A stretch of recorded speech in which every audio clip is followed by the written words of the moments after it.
ह्या आहेत लाल भोपळ्याच्या वड्या. बघून तर तुम्हाला वाटेल ह्या आंबा नारळाच्या वड्या आहेत का. चवीला तर ह्या उत्तम लागतातच, पण करायला सुद्धा अतिशय सोप्या अशा ह्या वड्या आहेत. इथे मी साय, दूध, मिल्क पावडर, खवा काही वापरलं नाहीये, तर एक सिक्रेट पदार्थ वापरलेला आहे.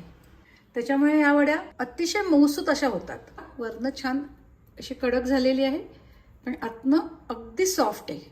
लहान मुलं बघा भोपळा खात नाहीत, भोपळ्याची भाजी भरीत काही खात नाही.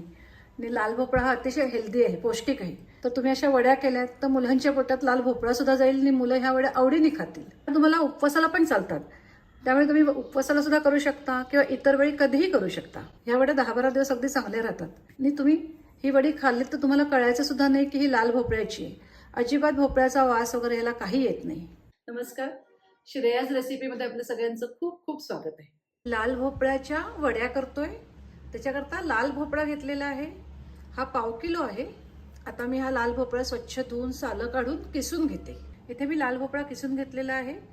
हा किसलेला लाल भोपळा आपला 2 वाट्या किंवा हे जे बाउल आहे तसे 2 बाउल झालेला आहे. त्याला 1 बाउल ओलं खोबरं घेतलेलं आहे. इथे मी एक सिक्रेट पदार्थ सांगते, त्याच्यामुळे आपली ही वडी खूप सॉफ्ट होते.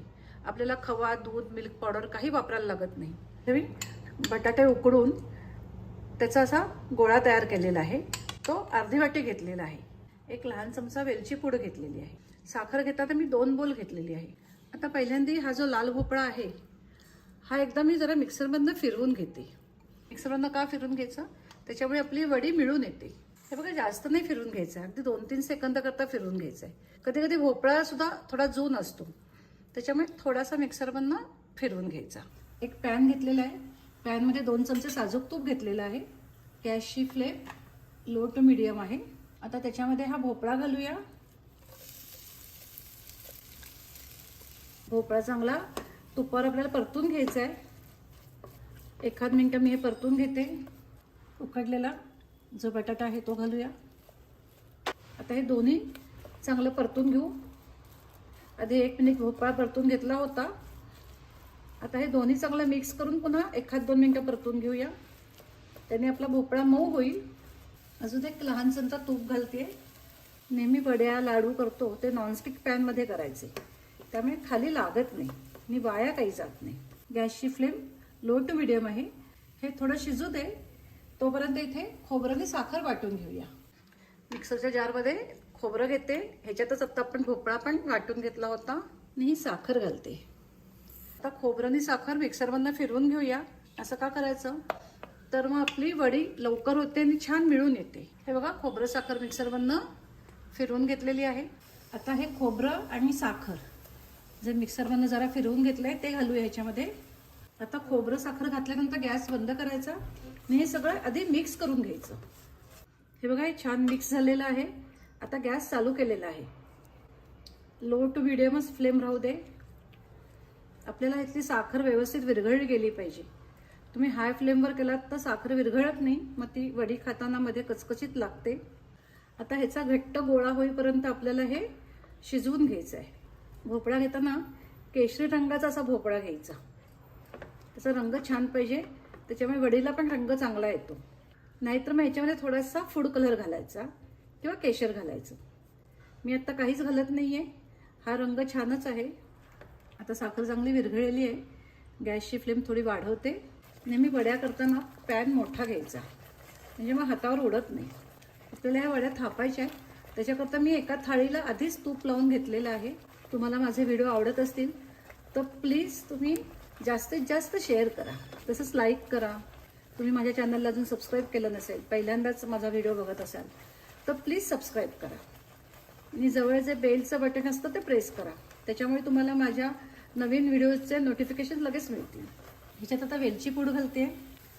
थोडंसं ह्याच्यात घेते. हे गार झालं की बघते, असा याचा गोळा तयार झाला पाहिजे.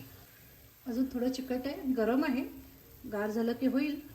तरी अजून एक 2-3 मिनिटं आपल्याला शिजवून घ्यायचं आहे. गॅसची फ्लेम लो टू मीडियम केलेली आहे. आता ह्याच्यामध्ये आपल्याला थोडी पिठी साखर घालायची. 2 चमचे घालते मी आधी. पिठी साखर घातली की वड्या लवकर होतात. आता मी गॅस बंद करते आणि गरम ह्या पॅनमध्येच हे आता चांगलं परतून घेऊया. हे बघा याचा गोळा झालेलाच आहे. लागला तर पुन्हा आपल्याला गॅसवर 1-2 मिनिटं हे शिजवता येतं. पिठी साखर घातल्यानंतर ती मिक्स होईपर्यंतच गॅसवर ठेवून द्यायचं, नंतर गॅस बंदच करायचा. हे बघा अजून 1 चमचा पिठी साखर घालतेय. आता हे सगळं छान मिक्स करून घेऊ. हे बघा छान गोळा तयार झालेला आहे. अजून आपला पॅन सुद्धा खूप गरम आहे. 3 चमचे मी साखर घातलेली आहे, पिठी साखर. हे बघा थाळीला मी आधी तूप लावून घेतलंच होतं. आता हा गोळा ह्याच्यावर घातलेला आहे आणि आता वड्या थापून घेऊया. पिशवीला तूप लावून घेतलेलं आहे. आपण ह्याच्यात बटाटा का घातलेला आहे, त्याच्यामुळे आपल्याला मिल्क पावडर, खवा काही घातला नाही तरी चालतं. ते काय आपल्या घरात कायम असतं असं नाही. आता वड्यांचं मार्किंग करून घेऊया. तुम्हाला हव्या त्या शेपमध्ये वड्या कापा. थोडे पिस्त्याचे काप, पातळ काप केलेत ते घालते वरनं. अशा ह्या आपल्या वड्या तयार झालेल्या आहेत. कलर बघा किती सुंदर आलेला आहे. अगदी आपण आंबा नारळ वड्या करतो तसा कलर आलेला आहे. तर जरा गार झाल्या की वड्या कापूया. आता वड्या काढूया. एक छोटासा भाग काढून घेतला आहे इथला. हे बघा किती छान निघत आहेत. अख्ख्याच्या अख्ख्या निघत आहेत. हे बघा, बघा तुम्हाला मुद्दाम मधलीच वडी काढून दाखवते. किती छान निघाली बघा. आता सगळ्या वड्या काढून घेते अशा.